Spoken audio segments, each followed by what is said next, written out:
வாழ்வில் நிகழும் நிகழ்வனைத்திற்கும் தொடர்பு வேண்டுதலாகும். பதி எப்படி இருப்பார்? என்னுடைய வாழ்வு சுகத்தில் திளைக்க வேண்டும். மனைவி எப்படி இருப்பாள்? அவள் நல்லாளாக விளங்குவாளா? எனக்கு பிறக்கும் புதல்வன் என்னை மதிப்பானா? உத்தரவை ஏற்பானா? மனித மனம் தனது வேண்டுதல் அனைத்தும் நிறைவேற்றுபவரிடத்தில் பரிபூரண மோகம் கொள்கிறது. அங்கம் கொள்ளும் ஆசை பங்கம் விளைவிக்கிறது. காரணம் என்ன?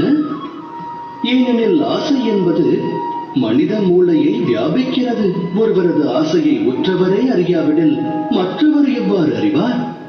நிறைவேறும் என்று கனவு கண்ட ஆசை நனவாகாமல் போனால் ஆசை கொண்ட மனம் நிராசை அடைகிறது. நிராசை அடைந்த அம்மனதில் போராட்டம் பிறக்கிறது. அழிவிற்கான ஆரம்பம் அந்த போராட்டத்திலிருந்து துவங்குகிறது. ஆனால் மனிதர் தம் மனதில் பேராசை என்னும் விதையை விதைக்காமல் அன்பினை விதைத்தால் அகண்ட அகிலமே நன்மையை பெறும்.